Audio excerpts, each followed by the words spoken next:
दोस्तों आज की इस वीडियो में हम जेरंड और प्रेजेंट पार्टिसिपल के बारे में सीखेंगे। सबसे पहले हम जेरंड को सीखते हैं एग्जाम्पल्स के साथ, उसके बाद प्रेजेंट पार्टिसिपल को मिसालों के साथ समझेंगे और आखिर में हम इन दोनों के दरमियान फ़र्क को समझने की कोशिश करेंगे। तो स्टार्ट करते हैं जेरंड से। What is a gerund? When ing is added with first form of the verb and it functions as a noun in a sentence, it is called gerund. यानी जब हम वर्ब की पहली हालत के साथ ing का इजाफा करें और वो किसी जुमले में नाउन का काम करे तो उसको हम जेरंड कहते हैं।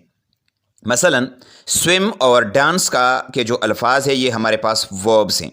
अब जब हम इन दोनों वर्ब्स के साथ ing लगा लें और ये जुमले में नाउन का काम करे तो ये जेरंड्स बन जाते हैं।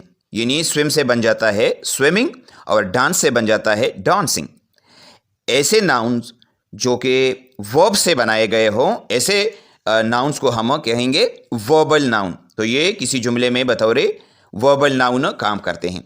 अच्छा, अब इन स्विमिंग और डांसिंग वाले अल्फाज को बतौर नाउन किस तरह इस्तेमाल करेंगे वो आप इन जुमलों में देखें।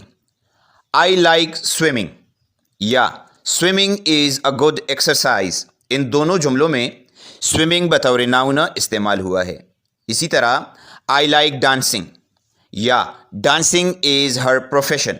इन दोनों जुमलों में डांसिंग नाउन के तौर पर इस्तेमाल किया गया है। ये बात याद रखें कि जेरंड किसी भी जुमले में दो जगहों पर आ सकता है। नंबर एक बतौर सब्जेक्ट, नंबर दो बतौर ऑब्जेक्ट। मसलन इस जुमले को आप देखें, swimming is a good exercise. तो इसमें आप देख सकते हैं कि स्विमिंग का लफ्ज़ बतौर सब्जेक्ट आया है, जबकि इस जुमले को आप देखें आई लाइक स्विमिंग, इसमें स्विमिंग का लफ्ज़ जो है वो बतौर ऑब्जेक्ट आया है। तो कहने का मतलब ये है कि जेरंड जो है वो किसी जुमले में या तो बतौर सब्जेक्ट आएगा या बतौर ऑब्जेक्ट आएगा और ये उस जुमले में बतौर नाउन इस्तेमाल होगा। तो ये तो हो गई बात जेरंड की। अब आते हैं प्रेजेंट पार्टिसिपल की तरफ।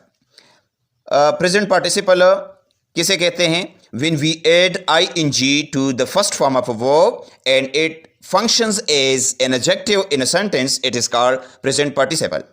यानी जब वर्ब की पहली हालत के साथ हम ing इस्तेमाल करें और वो किसी जुमले में बतौर एडजेक्टिव काम करे तो उसको हम प्रेजेंट पार्टिसिपल कहते हैं। वर्ब से बनाए गए एडजेक्टिव को वर्बल एडजेक्टिव कहा जाता है। मसलन डांस और रन वर्ब्स हैं, जबकि डांसिंग और रनिंग इससे प्रेजेंट पार्टिसिपल है, बशर्ते कि हम इसको जुमले में बतौर एडजेक्टिव इस्तेमाल करें। जैसे कि I like that dancing girl, इसमें डांसिंग का लफ्ज़ हमें गर्ल के बारे में एक्स्ट्रा मालूमात दे रहा है, लिहाजा ये लफ्ज़ एडजेक्टिव है। इसी तरह Ali jumped from a running car, इसमें भी आप देख सकते हैं कि कार के बारे में इजाफी मालूमात दे रहा है लफ्ज़ रनिंग, इसलिए ये एक एडजेक्टिव है। अच्छा, तो कहने का मतलब ये है कि अगर हम वर्ब की पहली हालत के साथ ing का लफ्ज़ लगा लें और वो जुमले के अंदर एडजेक्टिव का काम करे तो वो उसको हम कहेंगे प्रेजेंट पार्टिसिपल। अच्छा, उम्मीद है आप अब इन दोनों को आप समझ गए होंगे। अगर अब आपके दिमाग में ये आ रहा है कि वर्ब, जेरंड और प्रेजेंट पार्टिसिपल को किस तरह अलग अलग पहचानेंगे, तो उसका तरीका भी मैं आपको बताने वाला हूँ। अच्छा, अब इन सब में फ़र्क क्या है? जेरंड जो है वो या तो जुमले में बतौर सब्जेक्ट आएगा या बतौर ऑब्जेक्ट और ये जुमले में बतौर नाउन काम करता है। ये बात आपने याद रखनी है। अच्छा, प्रेजेंट पार्टिसिपल के बारे में आपने कौन सी बात याद रखनी है? प्रेजेंट पार्टिसिपल किसी भी जुमले में एडजेक्टिव का काम करता है। इसमें भी वर्ब की पहली हालत के साथ हम ing इस्तेमाल करते हैं, लेकिन ये जुमले में बतौर एडजेक्टिव काम करता है। और अगर आप वर्ब और प्रेजेंट पार्टिसिपल में कंफ्यूज हैं तो उसका आसान तरीका यह है कि अगर जुमले में auxiliary verbs is, are, am, was, were, shall be और विल बी के बाद वर्ब की ing फॉर्म आ जाएं तो समझ लें कि ये बतौर वर्ब इस्तेमाल हुआ है। मसलन he is swimming, I was running. तो इन जुमलों में आप देख सकते हैं कि इज और वाज का इस्तेमाल किया गया है जो कि एक्सिलरी वर्ब्स है। इज़ और वाज से पता चलता है कि ये क्या है, ये स्विमिंग और रनिंग यहाँ पर बतौर वर्ब्स इस्तेमाल हुए हैं। अच्छा, अब इसको मज़ीद अच्छे तरीके से समझने के लिए मैं आपको एक एक मिसाल भी देता हूँ।